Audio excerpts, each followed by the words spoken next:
Hey, this is Jason Torbett with the Military Association of Atheists and Freethinkers, here again to answer member questions. Today we've got Matt, who asks, he says he's an officer in the Army Reserves and is doing a first oath of office. So he's giving the oath of office. An enlisted person is going to be re-enlisting in the military, and it's his job as an officer to administer the oath, to put that person on their word, on their honor, to serve in the military. And he says, I'm aware of his right, Matt is aware of the soldier's right to swear or affirm, to swear to God or to do a secular oath. And he asks, as an atheist, what is my right or responsibility to not say the words, so help me God, administering the oath. So again, this is from the perspective, we've had a lot of things in the media about the Air Force trying to take away a service member's right to do a secular affirmation and to force airmen to swear to God. And MAF and other organizations have helped to protect that right, so we can do a secular affirmation. But he asked from the other perspective, because we have senior officers who are atheists in the military, what's their right or responsibility to opt out of "so help me God"? To not say those words, to not lead that sort of religious oath. So the first thing, is, and Matt and I talked to you a little bit about this. First thing I said was, you have to decide for yourself, and I think, he can decide for himself. It's within his rights to conduct the religious oath.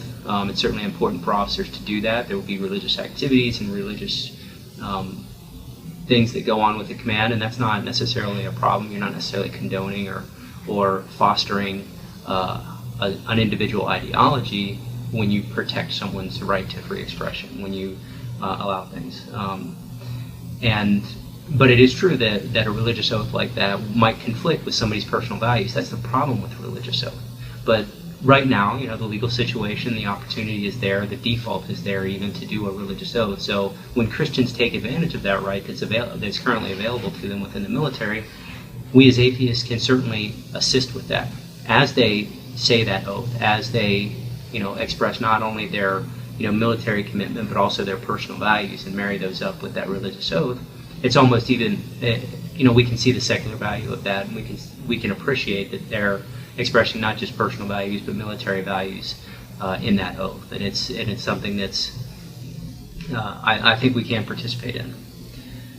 So in the end, my advice to him, and I think he agreed, was that just as a Christian officer might decline to give a secular affirmation that doesn't have "so help me God," an atheist could be authorized to decline to give a religious oath that said "so help me God." But in neither of those cases is that a good expression of personal values. The best expression of personal values, the best way to take advantage of our rights, is to facilitate when others are expressing their religious beliefs. And when we have a little bit of interaction with that, but not a personal expression, then we can support that, and we should. The first thing is the soldier's wishes have to come first, and in doing that, whatever the officer's individual values are, when they present that option, they should say, "Would you like to affirm or swear to God?" And using those words, "Would you like to affirm or swear to God?" it makes it clear that there's an equal option, of the religious oath or the secular affirmation, and the officer's not kind of forcing one way or the other. Then there should be a collaborative effort along with the service member to ensure that they have somebody that's a best fit to give that oath. So that way the officer isn't, turning them away. Even if they do decline to say the oath, there should be assistance provided to ensure that there's an officer there, and assurances that there's no retaliation or personal bias, just that the officer would be more comfortable with somebody else provided that oath. When I talked to Matt, he did give the oath. Everything went very well. The soldier was provided the option. They opted for the religious oath, and Matt was more than happy to walk him through that oath with, "I swear," and then the "so help me God" at the end. And what we have in that case is we have a soldier that's swearing honestly and truthfully to uphold the values within the military and to serve out their obligation, honestly and truthfully and faithfully.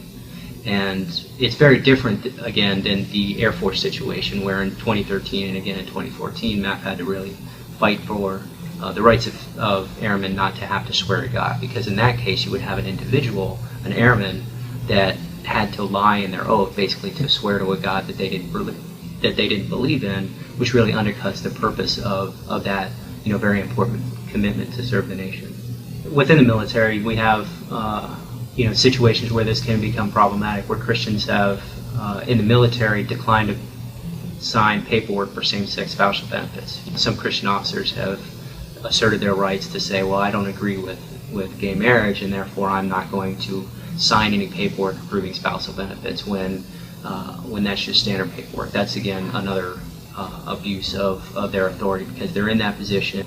Also, in the civilian context, pharmacists, they say, well, I'm Christian, I don't agree with contraception, therefore I'm not going to fulfill prescriptions for contraception because they personally don't agree with contraception for religious reasons.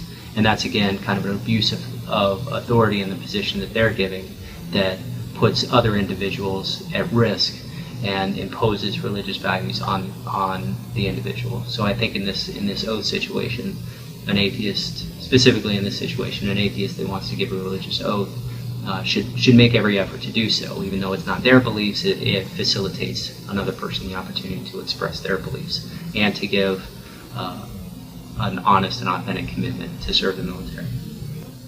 And as these situations come up more, as atheists and humanists are more open about their beliefs and more able to express how they feel, there'll be more opportunities for our beliefs, our humanist values and whatnot, to be more open and to be expressed more firmly within the workplace. And we need to make sure to set a positive example of walking that line between protecting our own rights of conscience and also, while at the same time faithfully carrying out our military duties and not using our position or authority to abuse others or to restrict their rights.